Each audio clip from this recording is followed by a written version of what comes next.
Hello everybody, Bubbles here and welcome back to HOI4. In today's video we're going to be forming Byzantium and Greater Greece in the same run. So, let's get started. First things first, we're going to have to place the king under house arrest. There'll be no election rigging this time. Anyway, for our research slots, a little has changed since the last time we played Greece. So, first off we're going to get civilian trains and 1936 weapons, but from here it's standard electronics, industry and so on. Just a little note though, I really have no idea why Greece doesn't start with civilian trains. I really don't. Greece really should just start with them. There is literally no reason why they shouldn't. Anyway, for our civs, let's just spam mills. For the army, let's gather it up. 13 divisions. Alright, let's change the cavalry into infantry. And for the rest, we'll just have them exercise for now. Anyway, for our dockyards, let's just spam convoys. And let's queue up a production line of support equipment for later. And that is pretty much all of our prep out the way. So for now, all that's left to do is to go all the way down to foreign subsidised factories. So let's start off by devaluing drachma, go up to speed 5, and begin. And here he is, Venizelos is back. We're going to utilise our strengths over forcing the farmers into factories, mostly due to foreign subsidised factories. I really like this focus. 4 extra civs and mills for free, what's not to like? Of course, there is the bedrock of bulk and financial stability down here, but it takes a lot longer to get there. Oh, and also, this path has free trade for free, which is always nice. And now it's improved relations with the UK, France, Germany, and the Soviet Union. Having Venizelos allows us to actually do all of this and still have a positive amount of political power. Not much political power, but it's better than going backwards. Oh hey, we even have 5 civs, so let's create for ourselves an intelligence agency. We're not going to upgrade it because we don't really have the civs for it. Slowly but surely I am going to be training some more divisions throughout this, so if you see extra divisions, here's where they come from. Now that we've gotten 8 extra factories, we're going to be working our way down all the way to resurrecting the Megali idea. So it's time for us to bring home the exiled Republicans. With our extra civs and mills, the mill will go for support equipment and the rest into guns. Damn, look at this spy. 4 traits. A seducer, a tough, a linguist, and a demolition expert. Well, we're definitely going to have to hire you. We have 40 command power, so we're going to go for 2 members of military high command, infantry, and artillery. Let's really get that XP coming in. I know I could have hired one of them sooner, but I wanted that double hire. Now let's hire ourselves a resolute social democrat and Metaxas. Metaxas is useful for the extra factory output on top of his political power gain. I guess there is one extra bonus of hiring the resolute social democrat. He gives stability, but also party popularity does. Very tiny amounts, I know, but I'm trying to think of extra benefits here. Oh, and it begins with the EEE.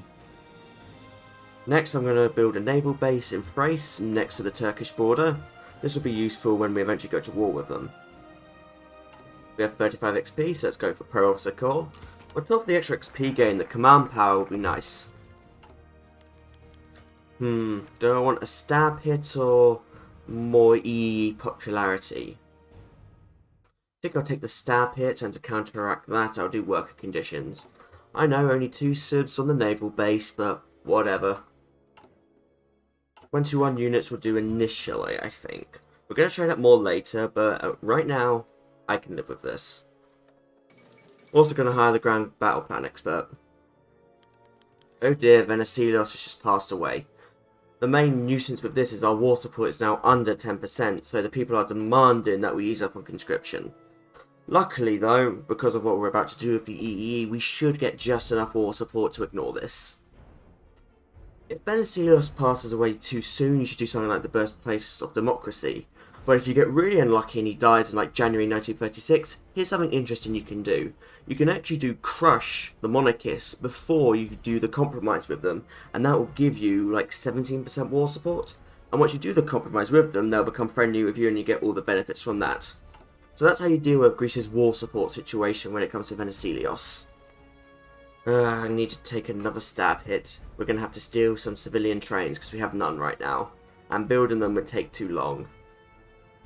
And now it's time for us to enter into a coalition with the EEE. And yep, that deals with our war support problems. And now, time to resurrect the Megali idea with the Herculean Convention. We will send an invite to all the Severus dignitaries. Oh, this is an utter embarrassment. Only Italy showed up to the party. Yep, we're going to have to cancel it. There it goes. But next up, we're going to do Theban warriors. We're not ready just yet to take on Turkey. This little bonus is, again, small, but every little bonus we can give ourselves is useful. And because our party was such a failure, the EEE is launching a coup against us, and we must answer for our failures. And there we go, Georgios Cosmosis. His portrait looks so bad because there's only like 2 photos of him that have ever been found. Right then, it's time. It's time for us to do horror and fear. We will take on Turkey. So let's stack the border and kill the supply. Next, with the Navy, we're going to gather it all up and put it on strike force. Turkey would attempt to naval invade you otherwise.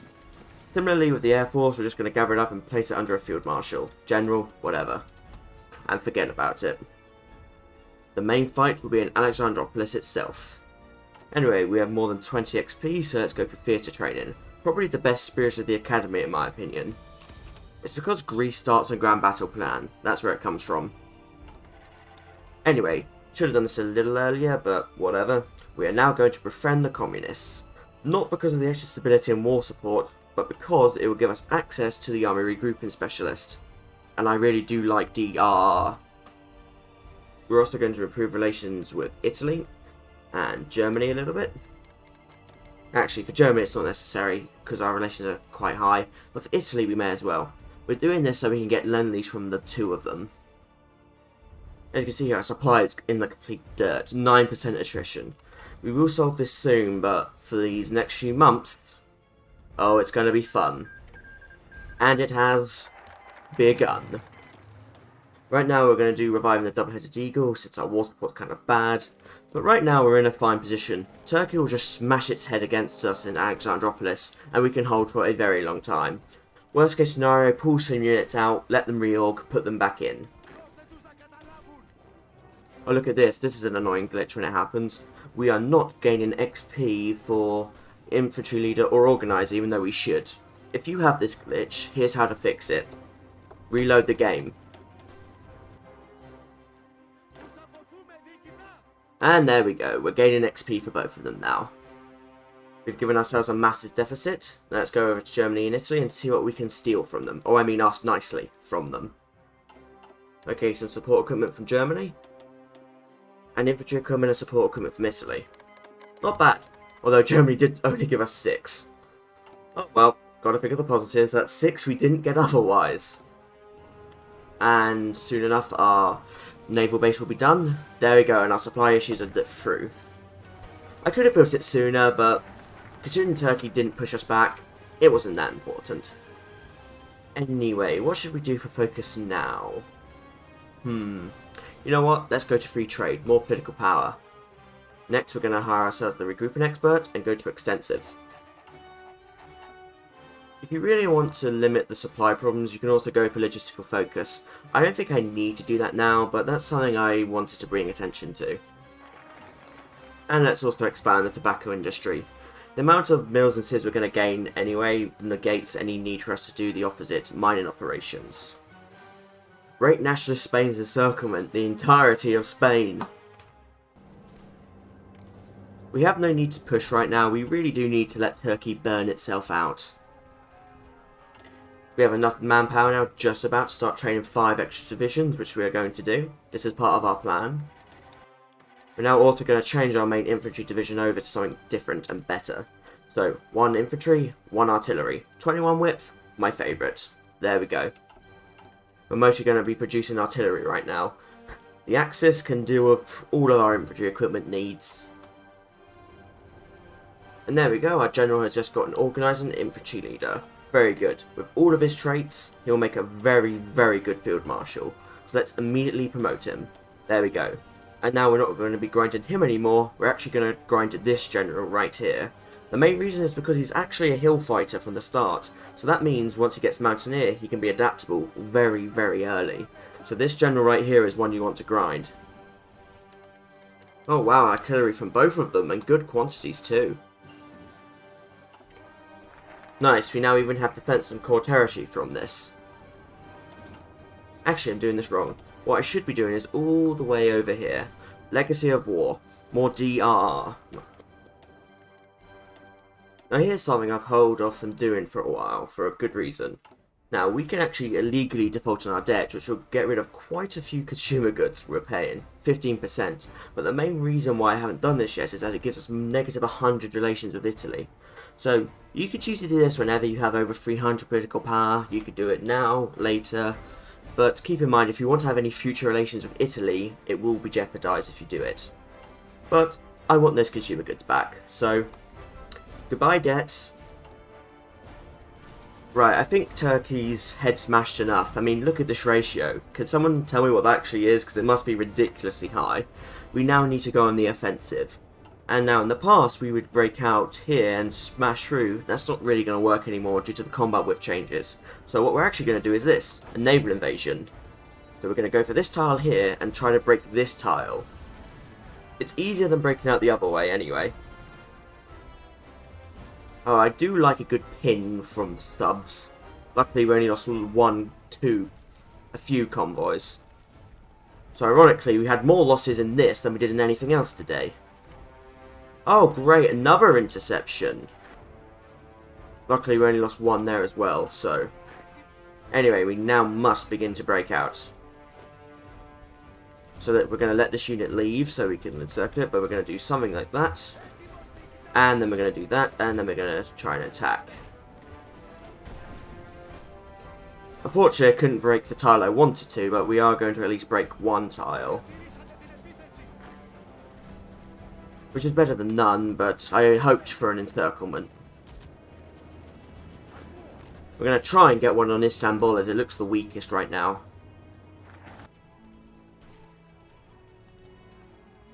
There we go.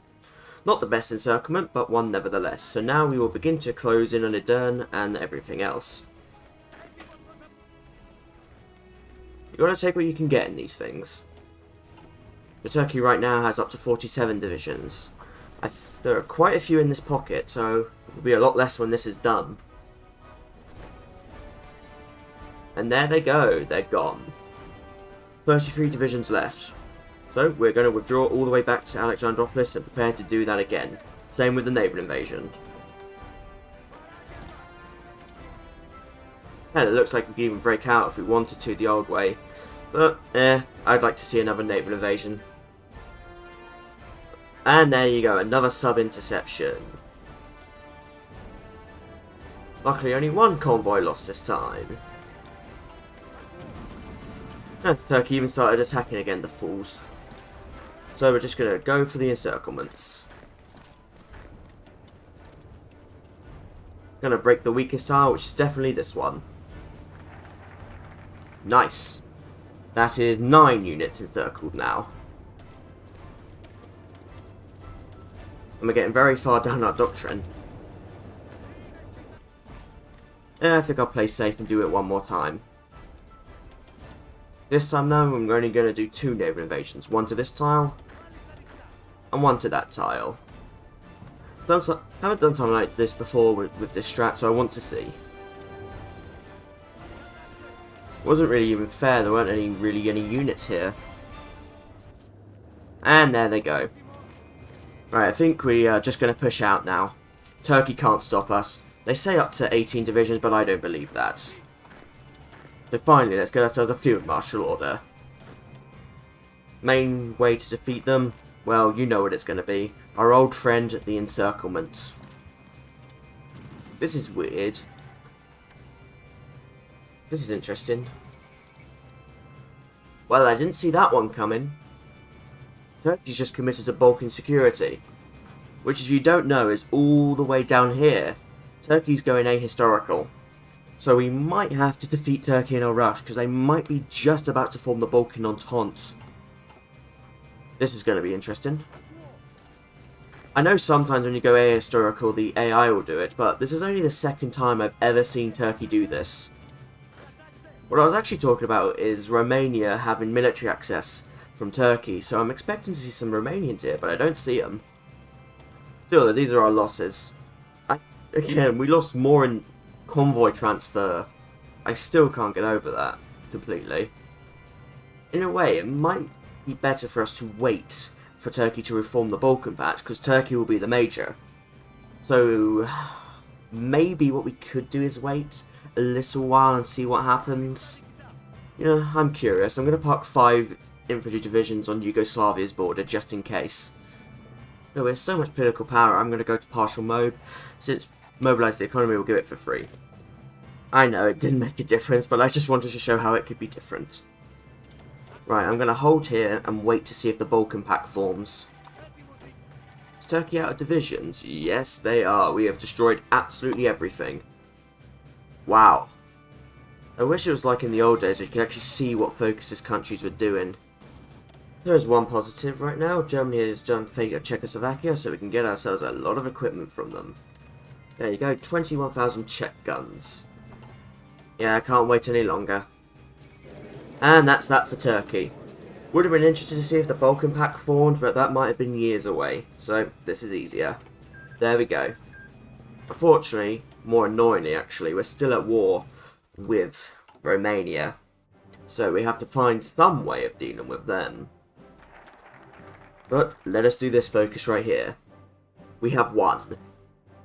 Alright, next we're going to do the Dies Cast, but now it's time for the magic to happen. We should have done this a long while ago, but it's finally time for us to revive Byzantium. But how are we going to revive Greater Greece? Because I did say I was also going to do that. Well, look over here. What is that? Democracy on the rise? How is that possible? Well, simple, our support of democracy is over 60% and has been since we flipped ideology. The referendum is disabled for some reason and it hasn't been forced on us. So, what can we do? We can do this. Democrats demand referendum, and we flip. And immediately, when we scroll down, what can we do? We can revive Greater Greece. And you know what, let's also put this Aristotle as our Prime Minister. There we go, the Eastern Roman Democratic Republic. And the rise of the Eastern Roman Republic. Although despite all of this, we still have a king, all the way over here. Ooh, this escalated quickly, didn't it? Funnily enough, because this is not really something the game expects you to do, we can move the capital to Constantinople, despite already having our capital in Constantinople. This is completely something the game allows you to do, so I'm not going to complain about it. And finally, civs, manpower. Nice. We're just going to spam units out. I'm going to go for 96. Something you could do before flipping, I might add, is to get a non-aggression pact with Italy, which means Italy wouldn't come after you. At least for a while, but forgot to do that, and whatever. Despite our ideological difference, Germany will fuel our war machine. And this is why we did the Dies Cast. Because of the way things are, we can actually create a faction with Bulgaria. Oh, and also Yugoslavia. But this means we can have a land border with Romania, which is much more useful than neighbouring nations. Now, I'd say both of these countries would make good candidates for a faction, but the main problem with both of them is just the fact that this is a river line that borders Romania with Yugoslavia and Bulgaria, so this will be a hard line to break, one way or another. Choose whichever one you want. I'm going to go with Bulgaria. And there you go, there's our new faction. Let's stack that border. Although the first army will stay behind and help with the naval invasion. Right, I've called Bulgaria in. At least this will distract Romania for a bit. And hey, what do you know, they're leader grinding again. Where have I seen this one before? This is what Romania used to do with the former naval invasions we used to do. Oh god, Romania's nearly already out of manpower. Okay, that's what we're going to do. We're going to let them lose all of it and then we get them. Because then they can't reinforce themselves. You know what, oh no, Romania's out of manpower anyway. Let's go. Admittedly, the units on the coast won't be out of manpower, but it does help. Slowly but steady, we'll begin our attack. And we've got ourselves our port. Now we'll use this army to break around. This will cause a lot of nonsense in the Romanian lines. Oh wow, we actually broke the tile. Just not the one I expected to break. Well, I'm not going to be upset about that. That allows me to reorganise this front line that I should have reorganised ages ago. Oh, we might be able to get an encirclement on Bucharest. Come on. Broken. And there we go. That is very nice. Like 10 divisions encircled. And we get the capital supply hub of Bucharest. We need to break over those Carpathians. And we did. Oh, we might just be able to encircle the majority of Romania's army with this. Come on. Both tiles break, and look at that. That is one of the best encirclements I've done. And that's that. Right, let's be nice to Bulgaria and give them what they want to Bruges, and then pass a few times. As many of you will know, the Soviet Union will eventually come after Romania for Bukovina, Bessarabia, and southern Bessarabia. So if you're going to do anything with Romania, it's in your best interest just to annex them directly like this, all their states, and leave them like this. When the Soviets annex Romania eventually, then you can release Romania as your puppet. 7 states for us, 1 for Bulgaria. Just before we finish up though, I want to talk about some alternative ways you could deal with Romania, because I've only done this style of run a few times and I've had a whole multitude of ways of taking down Romania. The first one was quite funny, because just like in this run, Romania got military access from Turkey and they actually used it. There were some Romanian divisions in the port of Trebizond when Turkey fell. So what happened is Romania would just funnel units into Trebizond endlessly, and so I managed to wipe out the entirety of Romania's army without any real fight. You know, I'm almost tempted to call this the ultimate Greece achievement guide as well, because I've lost count of how many achievements this guide video would give you. You get Byzantophile, Greater Greece, Istanbul is not Constantinople, and so many more. You know what, me and editing, put how many achievements this gets you up on screen now. There you go, that's how many you get. But yeah, I think it's time to wrap it up here. If I was going to continue this, well, Italy will be coming after us within the year, but holding against Italy should be quite easy actually. I did a game like this a few days ago actually. It was a very good one. I even managed to lead the final conference against Germany and Italy by the end of it. I got so much war score. So we are in an unbelievably strong position right now. So, until next time everybody, this has been me, Bubble Zest, doing Byzantium and Greater Greece in one run. I thank you for watching, I do hope you've enjoyed it. Feel free to leave any suggestions in the comments below for future videos, I'm always looking for them. However, until we meet again, goodbye.